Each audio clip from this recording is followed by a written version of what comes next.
வணக்கம் நேயர்களே. வாரத்தின் முதல் நாள் நமது சந்தைகள் போன வாரம் ஏற்படுத்திய அந்த உற்சாகத்திலிருந்து சற்று ஓய்வெடுத்து 45 புள்ளிகள் குறைந்து 21,411.45 முடிவடைந்திருக்கிறது. மேலும் advances 1099, declines 945. So small cap பார்த்தோன்னா இன்றைக்கி 0.71% ஏறி இருக்குது. அதுபோல் மிட் கேப் பார்த்தோன்னா 0.11% ஏறி இருக்குது. ஸோ வாலட்டிலிட்டி இண்டெக்ஸ் பார்த்தோன்னா அதுவும் up by 5.88%. So increase in market volatility அப்படின்னு சொல்லலாம்.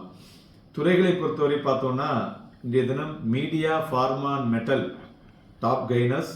But realty, PSU banks and Nifty bank top losers. மெயினாக ப்ராஃபிட் புக்கிங்னு சொல்லலாம். அதுபோல் இண்டிவிஜுவல் ஸ்டாக்ஸை பொறுத்தவரை பார்த்தோம்னா Bajaj Auto, Hindalco, Adani Ports, Sun Pharma, Reliance Industries, Bajaj Finance, HCL Tech, Cipla, Eicher Motor, Asian Paints இவையெல்லாம் ஏறிய பங்குகள். இறங்கின பங்குகள்னு பார்க்கும் பொழுது Power Grid, ICICI bank, ITC Nifty 50ல் top லூசர்ஸ்ன்னு சொல்லலாம். ஸோ மார்க்கெட்டுடைய பிரெத்தை வைத்து பார்க்கும் பொழுது ஒரு ஆப்டிமெட்டிக் சென்டிமெண்ட் பிராடர் மார்க்கெட்டில் ஸ்டில் இருந்து கொண்டு தான் இருக்கிறது என்று எடுத்துக்கொள்ளலாம்.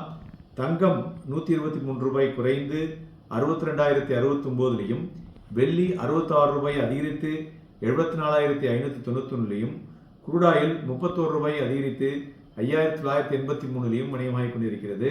அதுபோல் ஹிண்டால்கோ இன்றைய தினம் ஒரு ஜாயிண்ட் வெஞ்சர் சைன் பண்ணியிருக்காங்க C4V அப்படிங்கிற கம்பெனியோட. இது எதுக்குன்னு பார்த்தீங்கன்னாக்க இவி பேட்டரிஸுக்கு வேண்டிய மெட்டீரியல்ஸ் மேனுஃபேக்சரிங்கில் ஜேவி டு இந்தியாவில் பண்ணுறதுக்கு. ஸோ இது ஒரு அடிஷ்னல் அக்ரிமெண்ட்டுங்கிறதுனால ஹிண்டால்கோல மொமெண்டம் வரக்கூடும் என்று எதிர்பார்க்கலாம். அதுபோல் இன்றைய தினம் சைனா மற்றும் ரஷ்யாவோட ஃபினான்ஸ் மினிஸ்டர்ஸ் மீட்டிங் பெய்ஜிங்கில் நடந்தது. அதில் மெயினாக என்ன சொல்லியிருக்காங்கனாக்க இரண்டு கண்ட்ரிகளும் அவங்க மேக்ரோ எக்கனாமிக் பாலிசிஸ் கோஆர்டினேஷனை இன்னும் பெட்டராக என்ஹான்ஸ் பண்ணணும் அப்படிங்கிற விஷயத்தை சொல்லியிருக்காங்க. ப்ளஸ் அவங்களுடைய கடன்களை எப்படி குறைப்பது என்பதை பற்றியும் பேசியிருக்கிறார்கள். ஸோ அதனால் இது ஒரு குளோபல் லெவலில் ஒரு பாசிட்டிவ் சென்டிமெண்ட் அப்படின்னு எடுத்துக்கலாம்.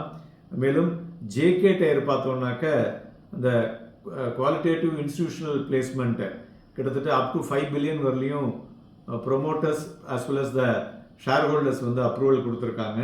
மேலும் கிட்டத்தட்ட சுகரில் பார்த்தோம்னாக்க 1.7 million ton of sugar so ethanol உபயோகப்படுத்தலாம் அப்படின்னு அலோவ் பண்ணுறதுக்கு கவர்மெண்ட் கொடுத்துறதுக்குனால இன்றைக்கி சுகர் செக்டார்ஸில் ஸ்டாக்ஸ்லாம் மேலே ஏறினதுன்னு சொல்லலாம். பிளாக் டீலை பொறுத்தவரை பார்த்தோன்னா SBI Life, BPCL, SAIL and L and T இவையெல்லாம் பிளாக் டீல் நடந்துள்ளது. மார்க்கெட்டினுடைய டெக்னிக்கல் இண்டிகேட்டர்ஸை பார்க்கும் பொழுது ஸோ நாம் நேற்றைய தினம் கூறியது போல் மார்க்கெட் ஒரு ஒரு பெரிய ரேலியிலிருந்து லிக்விடிட்டி கண்டினியூ ஆகுது, பட் ஸ்லோ டவுன் ஆயிருக்குன்னு சொல்லலாம். ஸோ அதனால் இந்த தினம் நிஃப்டி ஃபியூச்சர்னுடைய வால்யூம் பார்த்தோம்னாக்கா ஒரு பிலோ ஆவரேஜாக இருக்குது. ஸோ நிஃப்டினுடைய ஷார்ட் டேர்ம் சப்போர்ட்டை பார்க்கும் பொழுது 21,355 அப்படிங்கிறது ஒரு ஸ்ட்ராங்கஸ்ட் சப்போர்ட்டாக இருக்கும். அது உடஞ்சா 21,210. So 21,210 and down side very strong support. மேல் சைடு பார்த்தோம்னா 21,650 மற்றும் 21,800 அது ஒரு ஸ்ட்ராங் ரெசிஸ்டன்ஸாக இருக்கக்கூடும். ஸோ இன்றைய வாரமும் பார்த்தோம்னா நிறைய ஈவென்ட் பேஸ்டு ஆக்டிவிட்டி இருக்கிறதுனால அதற்கு தகுந்தாமல் மார்க்கெட் ஆக்டிவிட்டி இருக்கக்கூடும். நாளைய தினமும் சந்தைகளில் volatility with buy and sell and buy இருக்கக்கூடும் என்று எதிர்பார்க்கலாம். Happy trading and happy investments.